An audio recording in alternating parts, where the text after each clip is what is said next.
Welcome everyone! My name is Sander and I made a dedication to play every Final Fantasy game since I haven't played any until I was an adult. We will keep the names the same compared to Final Fantasy 1 if possible, throughout the whole series. The first thing I notice is that you cannot select a job when making the characters. I suppose we get to choose those in the early parts of the game. The world lives in peace, no sign of destruction in sight. But everything changed when the Fire Nation attacked. The kingdom of Fynn has fallen, the Imperials sieged the castle and captured the king. Those who survived fled to Altair. 4 youths tried to flee the kingdom who lost their parents due to the attack. They almost escaped, but the Imperial forces caught them and, defeated the youths? Of course, EK dying first. What a hero. We were lucky some healer found us to heal us up. They left me to rest. Waking up soon after looking for the rest. Where could they be? EK and Pesty were waiting for me, but where is Ravenous? Are we missing the 4th squad member? Nobody knows where he is. I suppose we must search for Ravenous first. Searching the building, we found the people who healed us, telling us about a password. While it can be a neat system to be able to ask everyone about everything you have learned throughout the game, it can also become daunting if you have no idea where to go and just ask everyone every single thing you have learned. Maybe it won't be as bad. One way to find out, of course. Apparently, EK has a brother now, Ravenous, who might be held captive in Fynn by the Imperials. I am just going to assume that the wizard is the new dancing lady from Final Fantasy 1, who sometimes knows where you should go, but far ruder. At least the king is still alive. Doubt he will be of any use though. The prince of Kashuan also fled his kingdom. What has become of this world? One thing I really like is the character art in the status screen. Definitely an upgrade compared to Final Fantasy 1. I don't know when we will find Ravenous, but he will be severely underleveled compared to the rest of the squad. What a slacker. Do we need to level the exact weapon or something in this game? Are there no specific jobs or levels available? Also, what is his head? Is he Santa or something? 2 things. Why is the first letter partly cut off here and where do I even see the experience we are getting for our weapons? Can anyone learn every kind of magic? What is this system? I don't dislike it, but I definitely think it can be improved. Some hornets, snakes and goblins later, I decided to just let everyone learn Cure and gave Pesty 2 knives to resemble something like a rogue or thief job, since we didn't have that one before. EK could stay as the bow girl for now and I didn't know what weapons to give to myself. After thinking about it for a bit, I went to Gadria and bought myself 2 javelins to have some diversity between games, regardless how strong or weak some might be. Magic interference certainly is a stat I've never seen in my life. I suppose the lower the better? Since Fynn is probably this way, if we compare it to the intro scene, I thought I would just move there first to see what happens. We shouldn't get too close to the Imperials, but what is too close according to, me? Is talking to them too close? It might be because EK didn't survive the conversation. At least we can walk further into the city. These guards certainly aren't the best at their job. In one of the houses there was nothing out of the ordinary. Thanks for letting me know, game.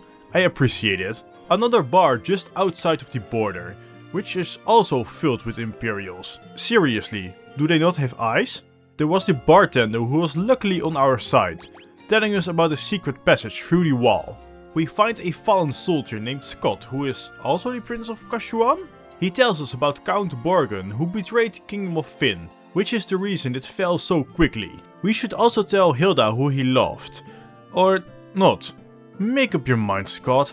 Scott wanted to rest for a moment to see how EK feels 50% of the time. Except for this scene, since I can assure you, we haven't revived EK yet. At least he dropped the ring. Neat. I suppose we are going back to Gadria. Also because EK was getting far behind, just like Ravenous. Well, no one gave us any information about the ring. This was just one big lie. Showing Gordon, the brother of Scott, the ring we found at Scott's body.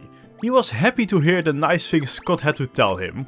Telling Hilda about what happened with Scott, she trusts us to grow stronger and tells us about Mithril, which can help us defeat the Imperials. Go to Salamand to find Joseph. Got it. At this point I already had forgotten who Minwu is, so I went outside to find Minwu, which was probably closer than I had anticipated. Because of this, I just went a bit south to explore and maybe find Salamand. Where could this place be? Note to self, don't go too far south just yet. What about north? Surely I had to go there, right? At least we were able to hit those, so it seemed possible, but we barely escaped those creatures. Random airship, huh? Getting clueless about what to do, I just talked to many people to find out where Minwoo was. If only I could talk to my past self about this. Someone in Guthrie knows about the ring, but what is this cryptic hint? Eno Lenina Leknak? I had no idea what he was talking about. The random ships are Sith's doing apparently. Good to know. I think I went a bit too far south again. At least EK managed to survive this time.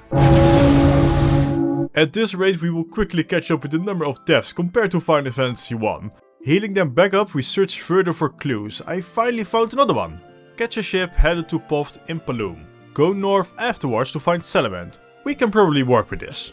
Thanks, Dancing Wizard Man. He summed up what everyone told me. Go east to Paloom to take the boat. He is challenging me. We will go there on foot. To the east we do seem to find a port. But how do we get there? Minwoo surely knows, if I only had read that part. Searching for a cave to cross the mountains, but none can be found. There was only one thing left I wanted to know. Is that area to the east really Paloom, or am I looking for something else? I wanted to know, so I turned off our counters for a bit. Ran all the way across the map and maybe found a few places I wasn't supposed to see yet. The first place on the map to the east was indeed Paloom. I wasn't supposed to go here this way and there must be another way without turning off encounters. So I ran back all the way to Altair to find the missing puzzle piece. Talking to Minwoo who was standing next to Hilda all this time. It seems my glasses aren't working well. Minwoo even joined the party, how lovely! A dedicated healer until Ravenous returns. If only we knew earlier how easily we could get here. The more friendly pirates instantly start hitting on EK, especially since one of the bosses in Final Fantasy 1 tried that as well. No, not hitting on EK, that's not what I meant! EK, let's just settle down here in Paloom. We aren't the brightest fighters anyway. Since the option to actually accept doesn't exist, we still too puffed. At least we found Sith here. We are not going to use his services. Maybe later. Going north to Salamand, I noticed I was barely getting any experience for our weapons. If only there was some number to see if we gained anything. What a lovely little town. Immediately we were sent off to Summit Falls to rescue a few people. Off we go. Southeast of Salamand we found the Summit Falls, which made me think about something. These caves feel like a GBA cave, while the caves in Final Fantasy 1 seem more like a GBC game. This confirms we are at least getting some form of experience. Halfway through the cave we find Paul and Joseph, his daughter, Nelly, together with some other peasants. Now that they were rescued, we ventured deeper into the caverns. Shortly after, the first boss was found, the Sergeant.